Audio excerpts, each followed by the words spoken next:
नमस्कार, स्वागत है ट्रू मीडिया ज्योतिष विज्ञान में। आइए आज हम बात करते हैं नव वर्ष 2021 जो है यह है अंग्रेजी कैलेंडर की तारीख है और यह नव वर्ष जो है अंग्रेजी अर्थात ईसाइयों की नव वर्ष है, जो कि आज संपूर्ण भारत में या विश्व के अधिकतर देशों में यह मनाई जाती है। नव वर्ष हमारी कई होती हैं। हमारा हिंदुआनी जो हमारा सनातन धर्म का नव वर्ष है वह चैत्र के शुक्ल पक्ष के प्रथम नवरात्रि से शुभारंभ होता है, लेकिन जो ग्रेगोरियन कैलेंडर जिसे हम 2021 में प्रवेश करने जा रहे हैं यह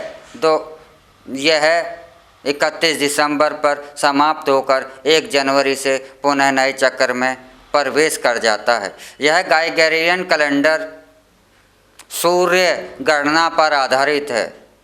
एक हमारी सनातन धर्म की गणना ही ऐसी है जो सूर्य और चंद्र की गणना करती है। बाकी संसार के अंदर कोई और कैलेंडर ऐसा नहीं है जो कि इन दोनों की गणना करते हैं। जैसे कि मुस्लिम कैलेंडर जो हैं वह चंद्र गणना पर ही चलते हैं। उनकी गणना जो भी होती है वर्ष की वह चंद्र के आधार पर ही होती है, वह चंद्र की गति के अनुसार ही चलते हैं। और पाश्चात्य जगत जो है, जो ईसाइयत जो है वह सूर्य गणना पर चलते हैं, लेकिन मनुष्य के जीवन पर दोनों का ही प्रभाव होता है और दोनों ही यह बलशाली ग्रह जिन्हें कहीं पर राजा और मंत्री कहा जाता है तो कहीं पर राजा और रानी कहा जाता है।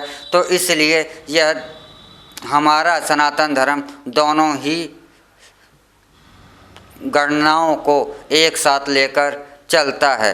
तो यह नव वर्ष जो मनाया जाता है तो हम कुछ ऐसे उपाय भी बता रहे हैं कि इस नव वर्ष की शुरुआत कैसे करनी चाहिए। आज हमारे समाज के अंदर इस नव वर्ष को लेकर के एक ऐसी भावना बन गई है कि नव वर्ष का दिन है तो उस दिन तो हमें सिर्फ हुड़दंगबाजी करनी है, शोर मचाना है, घूमना है, फिरना है।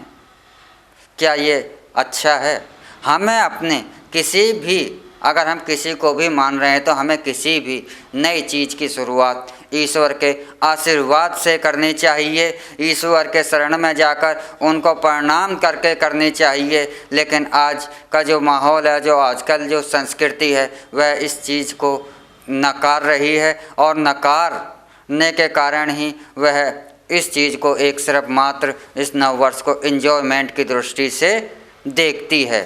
यह नव वर्ष इसलिए भी मनाया जाता है ग्रेगोरियन कैलेंडर के अनुसार क्योंकि पृथ्वी जो है हमारी सूर्य से सबसे दूर स्थिति पर होती है और 13 जनवरी तक हमारी पृथ्वी सूर्य से सबसे दूर स्थान पर होगी और मकर संक्रांति पर पृथ्वी जो है सूर्य के नज़दीक आना शुरू हो जाती है। तो जब हमारी पृथ्वी सूर्य से बहुत ज़्यादा दूर होती है तो उस वक़्त सर्दी का मौसम होता है, क्योंकि सूर्य का प्रकाश हम तक ज़्यादा नहीं पहुंच पाता, इसलिए यह सर्दी का मौसम होता है।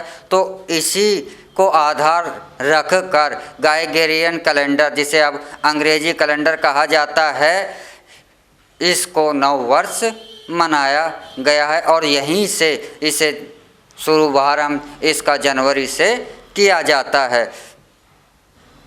तो इस आशा के साथ किया जाता है कि अब जो है हम प्रकाश की ओर और ऊर्जा की ओर लौटेंगे, हम ऊर्जा की ओर वापस हो रहे हैं।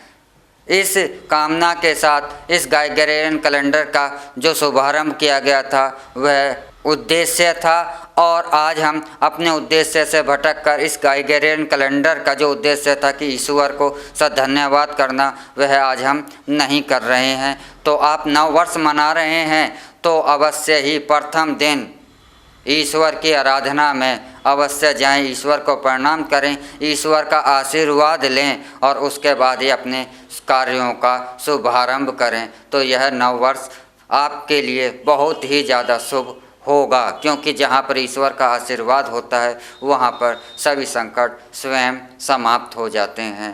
तो आप सभी को मेरी तरफ से नव वर्ष की हार्दिक शुभकामनाएं। नव वर्ष 2021 आपके लिए मंगल हो, शुभ हो, लाभदायक हो, कल्याणकारी हो। आप हमारा ट्रू मीडिया ज्योतिष विज्ञान को लाइक, शेयर, कमेंट अवश्य ही करते रहें और जो दर्शक हमसे नए जुड़े हैं वह सब्सक्राइब करना भी ना भूलें। इसके साथ ही हमें इजाज़त दीजिए। भगवान भोलेनाथ सबका कल्याण करें। ओम नमः शिवाय। नव वर्ष की आपको हार्दिक शुभकामनाएं।